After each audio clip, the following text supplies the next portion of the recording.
하나님의 말씀 여호수아 6장 2절에서 7절 말씀을 보겠습니다.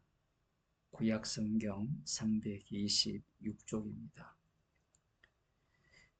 여호와께서 여호수아에게 이르시되 보라, 내가 여리고와 그 왕과 용사들을 네 손에 붙였으니 너희 모든 군사는 성을 둘러 성 주위를 매일 한 번씩 돌되 엿새 동안을 그리하라. 제사장 7은 7양각 나팔을 잡고 언약궤 앞에서 행할 것이요 제7일에는 성을 7번 돌며 제사장들은 나팔을 불 것이며 제사장들이 양각 나팔을 길게 울려 불어서 그 나팔 소리가 너희에게 들릴 때에는 백성은 다 큰 소리로 외쳐 부를 것이라. 그리하면 그 성벽이 무너져 내리리니 백성은 각기 앞으로 올라갈지니라 하시매, 눈의 아들 여호수아가 제사장들을 불러서 그들에게 이르되 너희는 언약궤를 메고 7제사장은 7양각 나팔을 잡고 여호와의 궤 앞에서 행하라 하고, 또 백성에게 이르되 나아가서 성을 돌되 무장한 자들이 여호와의 궤 앞에 행할지니라. 아멘. 여호와께서 여호수아에게 보라, 내가 여리고와 그 왕과 용사들을 너의 손에 붙였으니 이렇게 말씀을 하셨습니다. 여호와께서 이 여리고 성의 왕과 용사들을 여호수아 손에 붙였으면 여호수아가 할 일이 있을까요, 없을까요?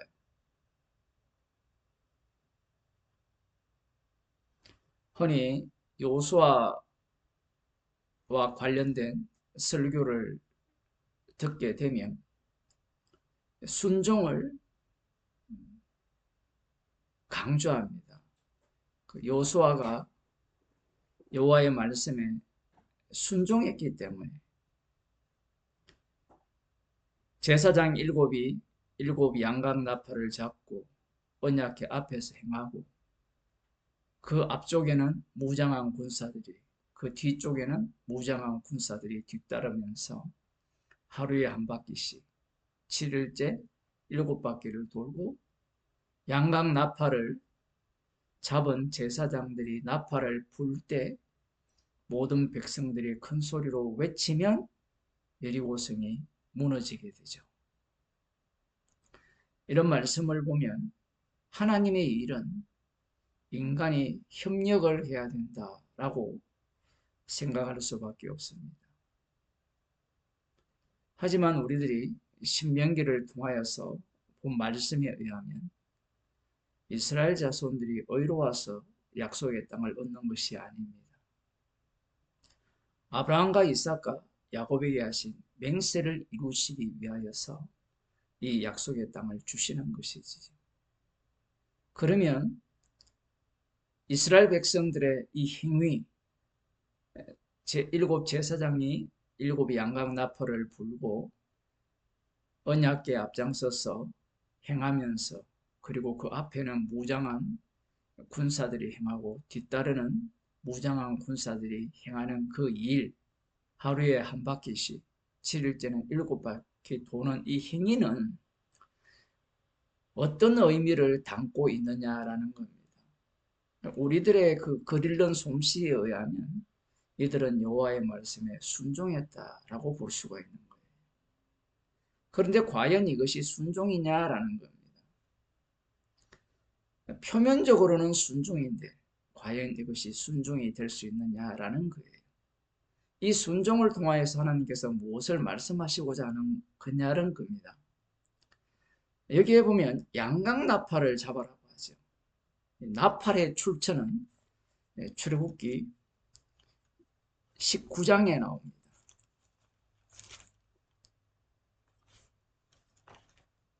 여호와의 산에서 처음으로 이 나팔 소리가 등장을 하게 됩니다. 13절 19장 13절 12절부터 보게 되면 이런 말씀합니다. 너는 백성을 위하여 사면으로 지경을 정하고 이르기를 너희는 삼가 산에 오르거나 그 지경을 범하지 말지니 산을 범하는 자는 정령 죽임을 당할 것이라. 손을 그에게 댐이 없이 그런 자는 돌에 맞아 죽임을 당하거나 살에 쇠어 죽임을 당하리니 짐승이나 사람을 물어나고 살지 못하리라. 나팔을 길게 불거든 산 앞에 이를 것이니라 하고, 여기에 나오는 나팔은 양각나팔입니다. 민수기 10장인가 거기에 나오는 언나팔이 나와요. 그 언나팔의 용들은 백성들을 모으는 것이나 아니면 약속의 땅에 들어가서 대적들과 싸울 때 부는 그러한 어떤 용도로 사용되는데, 지금 요수아 6장에 나오는 나팔은 양각나팔입니다. 양이나 염소의 뿔로 만든 나팔인데, 이 나팔 소리가 놀랍게도 하나님의 산에서 들리게 되는 거죠. 16절을 보더라도 제3일 아침에 우레와 번개와 빽빽한 구름이 산 위에 있고 나팔 소리가 심히 크니 진중 모든 백성이 다 떨더라. 이 나팔은 산 아래에 있는 이스라엘 자손들이 만든 나팔 소리가 아니에요. 산 위에서 나는 나팔 소리입니다. 19절에도 나오거든요. 나팔 소리가 점점 커질 때에 모세가 말한즉 하나님의 음성으로 대답하시더라. 20장 18절에도 뭇백성이 우레와 번개와 나팔 소리와 산의 연기를 본지라. 그들이 볼 때 떨며 서서 이렇게 나오거든요. 나팔 소리, 이 번개, 이러한 것들은 이제 요한계시록에 이러한 단어가 또 등장을 하게 되는데, 이 나팔 소리는 무엇과 연관이 되느냐라고 하면 여호와 하나님의 임재와 연관이 됩니다. 여호와 하나님은 지금 출애굽기 19장 20절을 보더라도 죽이시는 하나님입니다. 소멸하는 불이에요. 소멸하는 불, 달리 말하면 심판주입니다. 애굽에서 이스라엘을 구출해 내실 때 여호와의 이름을 드러내셨죠. 긍휼히 여길 자를 긍휼히 여기고 강팍해 할 자를 강팍해 하시면서 여호와가 심판주이심을 드러내시는데, 이 산 위에 계신 여호와께서 성막을 이스라엘 가운데 주시고 언약궤 위에 보좌를 만드시고 그곳에서 모세와 만나시겠다라고 하셨습니다. 시내산 위에 계셨던 하나님이 이스라엘과 동행을 하게 되고 언약궤가 앞장서면서 나팔을 분다라는 것은 여호와의 심판이 임했다라는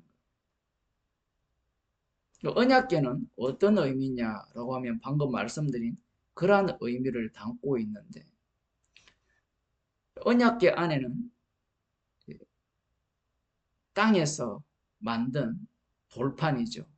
첫째 돌판은 이스라엘 자손들이 황금 송아지를 만들어서 우상 숭배를 하는 가운데 모세가 던져서 깨므로 말미암아 이스라엘을 율법의 저주 속에서, 심판 속에서 구출을 합니다. 그래서 땅에서 두 번째 돌판을 만들어서 산으로 올라가서 여호와께서 친히 쓰신 계명을 갖고 내려오죠. 이 두 번째 돌판이 언약궤 안에 들어가게 되고, 그 언약궤 위가 시은좌, 은혜가 내리는 곳, 속죄 소가 됩니다. 1년에 한 차례 피가 뿌려지죠. 그 위에는 그룹들이 있어요. 그 그룹들 사이에 여호와의 보좌라고 말씀하고 있습니다. 그래서 언약계의 의미는 심판주가 행하신다라는 의미를 담고 있어요. 나팔 소리는 심판주가 행차하신다, 뭐 의사출동처럼 그러한 어떤 면모를 보인다라고 할 수 있습니다. 사무엘상 4장에 보면 이스라엘 자손들이 블레셋과의 싸움에서 승리하고자 하여서 언약궤를 앞장세우는 그러한 모습을 볼 수가 있죠. 그러한 행동에 나서는 이유는 요수아가 전쟁한 전쟁을 그들이 기억하고 있기 때문입니다. 그래서 지금 하나님께서 여리고의 왕과 용사들을 네 손에 붙였다라고 말씀하시면서 제사장이 양각 나팔을 부르고 언약궤가 그 중심에 자리를 잡고 하루에 한 바퀴씩 여기에는 군사들이 함께 참여하게 됩니다. 그러면 여기에서 군사들이 참여한 것은 어떤 의미를 담고 있느냐라는 거예요. 이것이 굉장히 중요합니다. 우리 선악과를 먹은 인간들은 자신이 한 행동에 대해서 의미를 갖죠. 여호수아가 분명히 하나님의 말씀에 순종을 하고 이스라엘 백성들, 군사들도 순종하여서 이 말씀대로 행합니다. 그럼 이 행함은 순종이냐 순종이 아니냐라는 거예요. 우리가 보기에는 순종이죠. 우리라고 했을 때는 선악과를 먹은 자들이 보기에는 순종입니다. 그러면 예수님을 십자가에 처형하도록 내몬 바리새인과 서기관들이 이 본문을 보면 여호수아와 백성들은 순종했죠. 순종을 했기 때문에 여리고성이 무너진 거고, 순종했기 때문에 이 약속의 땅을 차지하게 되었다라고 해석을 할 것입니다. 이러한 해석법이 유교의 해석법이에요. 우리들이 갖고 있는 이성적, 합리적으로 해석하는 방식이 유교의 해석법이에요. 진짜 이성이고 합리적성을 띈다면 신명기를 기억해야 되거든요. 맹세를 이루려 함이라 이 말씀 속에서 오늘 본문의 의미를 찾아야 되거든요. 나팔 소리와 언약궤의 의미. 언약궤가 앞장서고 나팔이 앞장선다라는 것은 여호와께서 심판하신다는 거거든요. 그러면 이 이스라엘 군사들은 이 여리고성의 심판을 여호와의 심판으로 여호와의 심판임을 증거하는 군인들입니다. 아니 그러면 여호와의 심판으로 증거하려면 이들을 빼버리면 되지 않습니까? 빼면 안 돼요. 이들을 집어넣어야 돼요. 집어넣어야 이 여리고성의 심판이 여호와께서 아브라함과 이삭과 야곱에게 맹세하신 맹세를 이루시는 여호와 이름의 심판임을 증거할 수 있기 때문입니다. 그래서 이들이 이 전쟁에 참여하였고 사람들이 보기에 순종한 것 같지만 실제 이 순종을 통하여서 무엇을 말씀하시고자 하느냐면 우리는 순종할 수 없는 자입니다 라는 것을 고백하는 차원에서 순종한 겁니다. 제가 이렇게 말씀드리면 무슨 그런 궤변이 있느냐라고 할지 모르지만 예수님께서 여기에 대해서 우리에게 답을 주셨습니다. 누가복음 17장을 한번 보겠습니다. 구약만 해석을 하게 되면 반드시 유대교의 해석이 돼요.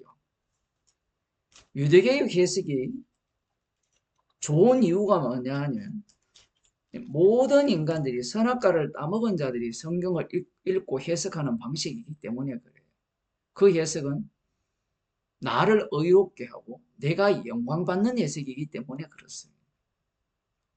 누가복음 17장 10절을 보겠습니다. 이와 같이 너희도 명령받은 것을 다 행한 후에 이르기를 우리는 무익한 종이라 우리의 하여야 할 일을 한 것뿐이라 할지니라. 명령받은 것을 다 행합니다. 순종하는 거예요. 그러면 순종한 당사자가 뭐라고 이야기를 해야 됩니까? 저는 명령하신 것을 순종했습니다라고 이야기할 수 있잖아요. 그런데 뭐라고 이야기를 하느냐면 무익한 종이라고 하죠. 무익한 종. 무익한 종이라는 말은 도움이 안 되는, 거꾸로 이야기하면 해로운 종이라는 거예요. 해로운 종이 해야 할 일을, 마땅히 하여야 할 일을 한 것뿐이라는 겁니다. 아니, 마땅히 할 일을 했으면 무익한 종이 아니잖아요. 말의 모순이거든요. 이 무익한 종이라는 이 단어가 마태복음 25장에 나옵니다. 한번 봅시다. 마태복음 25장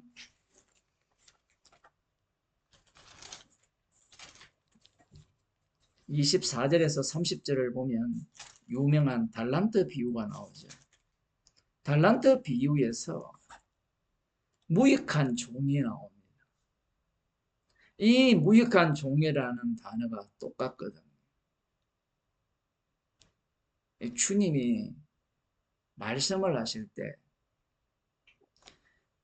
인간들은 절대로 알아듣지 못하는 말씀을 합니다. 마태복음 25장 24절 이하에 나오는 그 한 달란트 받은 자, 그 사람이 뭐라고 하는지 봅시다. 24절. 한 달란트 받았던 자도 와서 가로되 주여 당신은 굳은 사람이라 심지 않은 데서 거두고 해치지 않은 데서 모으는 줄을 내가 알았으므로. 주인을 아는 거예요. 하나님은 죽은 자를 살리고 없는 데서 있게 하는 분이죠. 하나님은 홀로 행하는 분입니다. 그걸 한 달란트 받은 자는 알고 있는 거예요. 마치 로마서 11장에 나오는 모든 것이 주에게서 나오고 주로 말미암고 주께로 돌아간다라는, 주님이 홀로 다 만물의 주로서 다 행하신다는 것을 확실하게 믿는 자입니다. 그래서 주의 일은 주님이 해야지 자신은 할 수 없다라는 거예요.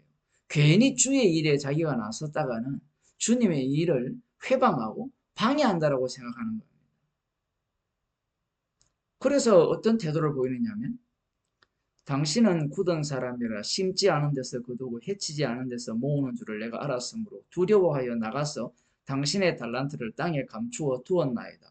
보소서 당신의 것을 받으셨나이다. 그 주인이 대답하여 가로되 악하고 게으른 종아, 나는 심지 않은 데서 거두고 해치지 않은 데서 모으는 줄로 네가 알았느냐? 맞잖아요. 지금 심지 않은 데서 거두고 해치지 않은 데서 모으는 주인임을 증거하게 하기 위해서 달란트를 주신 거예요. 굉장히 어려운 사명이죠.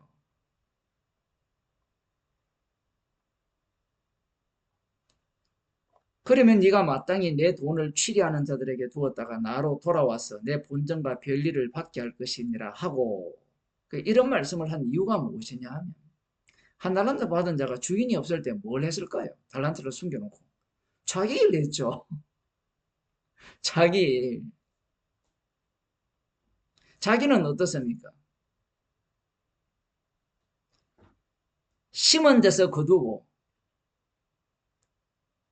해치는 곳에서 모으잖아요. 그게 한 달란트 받은 자예요. 자기 일에 열심인 거예요. 주의 일을 자기의 논리적으로 못한다라고 생각을 하는 겁니다. 주님의 주신 사명을 이해를 못하는 거죠. 물론 여기에서 보게 되면 성령을 받았다라고도 볼 수 있죠. 달란트까지 받았으니까.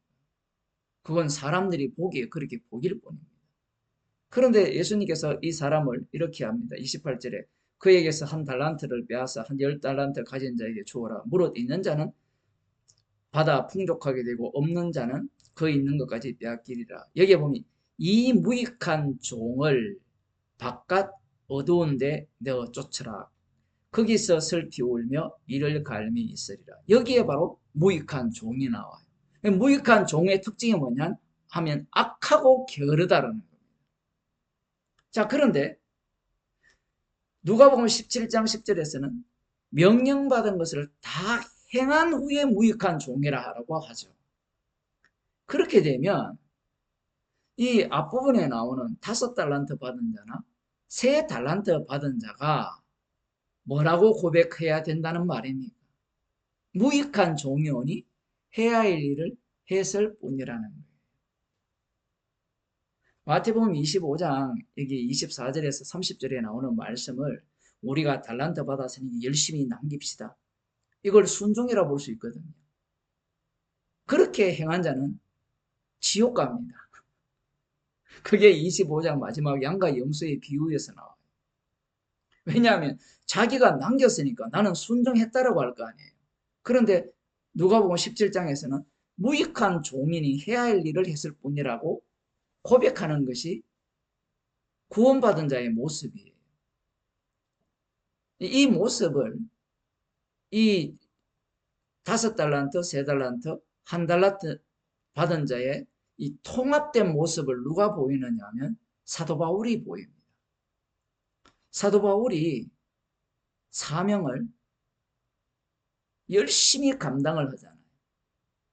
환난도, 핍박도, 어려움도, 강도의 위험도 얼마나 열심히 복음을 전합니까? 그렇게 전한 그가 뭐라고 이야기하느냐면 나는 죄인 중에 괴수라고 하죠. 사람들은 이 마태복음 25장에 나오는 이 천국 비유, 포도원, 달란트 비유의 의미를 파악하지를 못해요. 왜냐하면 이 말씀들을 구원용 아니면 내가 더 많은 복을 받는 그러한 본문으로 해석을 하기 때문에 그래요. 이 비유는 십자가를 증가합니다.